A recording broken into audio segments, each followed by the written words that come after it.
6 মাস নয়, রাজধানীর গণপরিবহন ব্যবস্থাকে এক ছাতার নিচে নিয়ে আসার পরিকল্পনা বাস্তবায়নে কমপক্ষে 5 বছর সময় লাগবে বলে মনে করছেন Dhaka transport coordination authority DTC এর প্রকল্প পরিচালক। কারণ এই প্রকল্পের কোনো কাজ এখনো শুরুই হয়নি।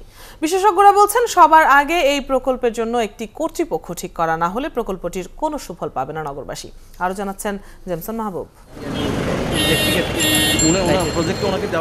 রাজধানীর সড়কে শৃঙ্খলা ফেরাতে সব বাস কোম্পানিকে এক ছাতার নিচে নিয়ে আসার পরিকল্পনা করেছিল প্রয়াত মেয়র আনিসুল হক। কাজও শুরু হয়েছিল, কিন্তু তার মৃত্যুর পর মুখ থুবড়ে পড়ে সেই উদ্যোগ। পরে সেটি এগিয়ে নেওয়ার দায়িত্ব দেওয়া হয় দক্ষিণের মেয়র সাইদ খোকনকে। গেল শনিবার মেয়র ঘোষণা দেন এপ্রিল থেকে জুনের মধ্যেই রাজধানীর কিছু কিছু বাস রুটে এই প্রকল্প দৃশ্যমান হবে। এপ্রিল থেকে জুন মাসের মধ্যে আপনারা অন্তত কিছু রুটে আপনারা এই ডিসিপ্লিনগুলো দেখবেন। কিন্তু প্রকল্প পরিচালক বলছেন বাস ক্রয়, ডিপো নির্মাণ, টিকেটিং সিস্টেম চালু করা সহ পুরো প্রকল্পটি 3 থেকে 5 বছরেও বাস্তবায়ন করা সম্ভব নয়। ইমিডিয়েটলি যে এক্সিস্টিং বাস সার্ভিসের মধ্যে আমরা আগামী সব কিছু ঠিক থাকলে 6 মাসের মধ্যে চালু করা সম্ভব।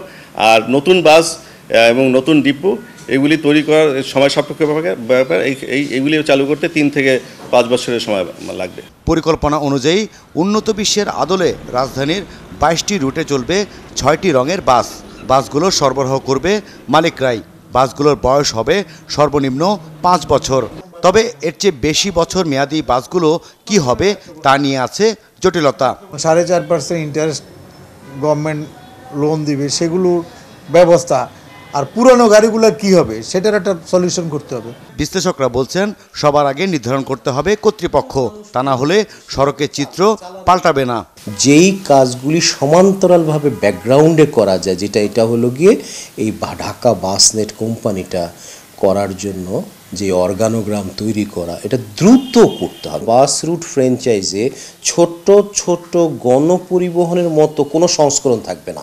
শুধু বাস তাকালে হবে না, ওই ছোট ছোট লেগুনা যানজটে আগে আগে চলে গেলে তাহলে বাস থেকে কিন্তু যাত্রী নেমে লেগুনাতেই উঠবে।